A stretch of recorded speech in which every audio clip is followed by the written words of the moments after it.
Well, thank you, Madam Secretary General. Thank you for your very personal and generous introduction. And Geraldo, thank you for making it so crystal clear not only how you personally are deeply committed to this effort, but also your country.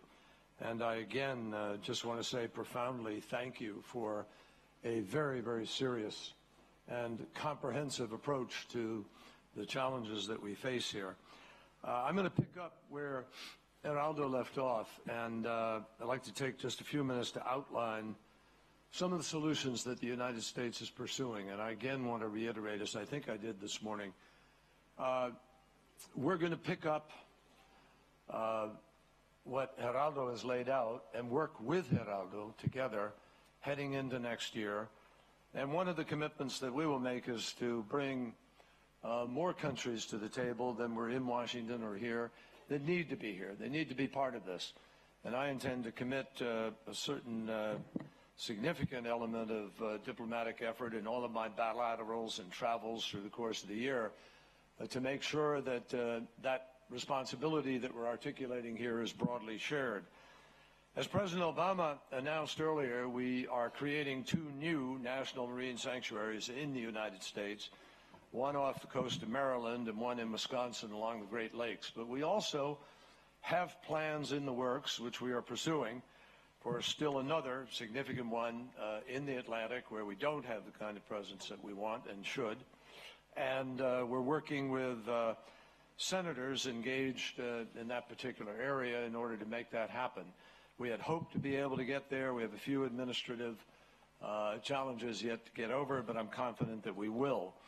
In addition, we are working to finalize now a new sister marine protected area arrangement with Cuba in order to connect protected sites in our 2 countries so we can better collaborate on scientific research, education, and sound management. And we met in New York with President Castro. I met again with my counterpart, and we have agreed to meet in Cuba in January or February, when we will continue this march towards normalization, but importantly, cooperation on the oceans as well. Over the summer, we joined other nations that surround the high seas area of the Central Arctic Ocean: Canada, Denmark, Norway, and Russia. And together, we signed a declaration to prevent any unregulated commercial fishing in that region. But as I emphasized earlier, and as you just heard from Geraldo, it's one thing to announce these, it's another to make sure that they actually stay protected. And that is, in fact, part of our responsibility, to make sure that these prohibitions are enforced. Back in the 1990s, Senator Ted Stevens of Alaska and I joined together to take drift net fishing to the United Nations. You all are familiar. You know, thousands, tens of thousands of miles of drift net fishing would be laid out behind boats. And it would fish and often break off, and then it would ghost fish, which means it would continue to fish, it would get weighted down, it would go down the bottom, predators would eat, it would rise again and fish again. And this ghost fishing would go on in a terrible cycle of the slaughter. It literally strip mined the ocean.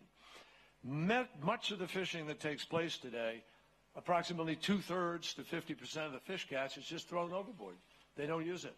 It goes back into the ocean, but it goes back dead. So we stopped that at the United Nations. But to my chagrin, it's one thing to have stopped it in name at the United Nations and another to have the enforcement in the areas where on the open oceans it still goes on. And so we have rogue fishermen from certain countries particularly, and we know who they are, and we need to engage them very directly. And there needs to be a new era of responsibility regarding this, and a new era, by the way, of naming and shaming and of accountability. I think we owe it to people to give them notice first, but thereafter, we need to hold fishermen who still use drift nets accountable. And all of this has to change. How? How will it change? That is part of our commitment going forward. There are 3 major ways that we believe we can improve high seas enforcement: increased tracking and surveillance, better technology, and more effective international cooperation in surveillance and apprehension. Today, I'm pleased to announce some of the steps that we are taking in all of these fronts. Last year, we announced a program to track seafood from harvest to production to entry into U.S. ports. so we can know for certain that seafood sold in our country is legally harvested.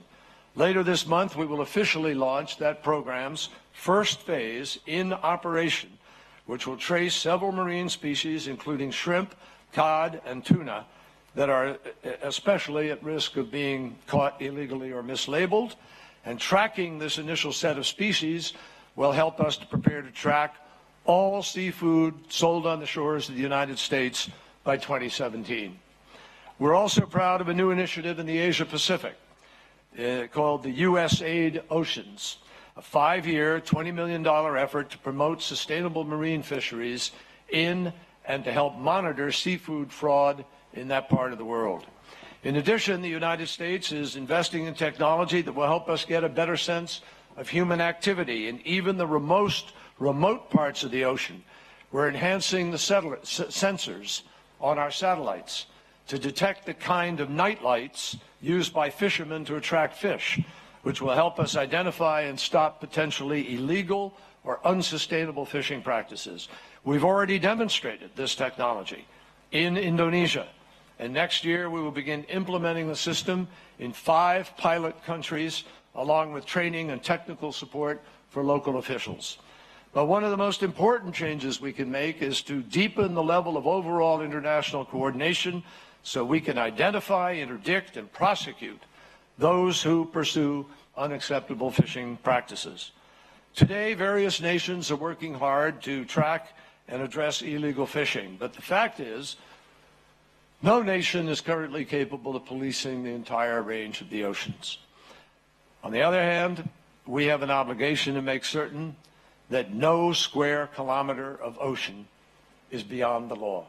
We're determined to try to do that, and we're going to use this next year to build that towards a broader system that can be in effect, hopefully, as we come out of next year and into 2017. With that in mind, I am pleased to announce the launch of a new initiative called Sea Scout. And Sea Scout is aimed at integrating all existing and emerging technologies for use all over the world and linking responsible entities and agencies around the world. More broadly, its goal is to enhance coordination, information sharing, and capacity building from pole to pole and across the equator. And we will start by focusing on regional hotspots, part of the Indian Ocean and the Gulf of Guinea, for example, where IUU fishing is known to have be most rampant, and where our respective enforcement assets can be most efficiently directed and deployed. Already today, New Zealand, Palau, Chile, and the FAO or others have said that they will join Sea Scout. And we obviously are going to invite every nation to become part of this integrated effort, which in a world of virtual reality and instant communication is absolutely plausible. The more international partners involved, the more successful it's going to be.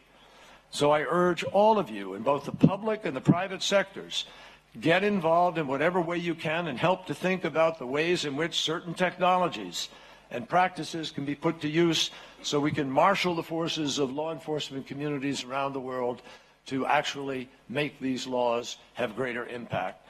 I'll just quickly share one last important project the United States is undertaking in the coming year. We're investing more than $500 million in a new U.S. Ocean Observatories initiative. We're commissioning a system of moorings, gliders, and autonomous underwater vehicles equipped with nearly 800 instruments to collect data such as pH, oxygen levels, transmission of carbon dioxide between the ocean and the atmosphere, and concentration of phytoplankton. And we'll be putting all of the information that we collect online, much of it in real time, so that the public or anybody who wants to can better understand ocean acidification and other changes taking place, and ultimately better address and adapt to them. Now, these are just a few of the many new projects that we're working on. You'll hear about others as the conference continues. But in closing, let me just say that as we go into next year, obviously we want to build on this, and I cannot say enough about how impressive what Geraldo has done and what Chile has done to get us where we are today. We all need to build on it every year. Long after I'm Secretary of State, I hope we will be coming together to celebrate the success of all the work that we have done through years. But we cannot put anything on the back burner as we leave here. We have to go to Paris, as Geraldo said. We have to continue to use every opportunity. And I know there are several others waiting to make their commitments known, and I want to hear from them, but I can't thank everybody enough for engaging in this. This is really critical to our responsibility to future generations and to ourselves. And I thank everybody for taking part. Thank you.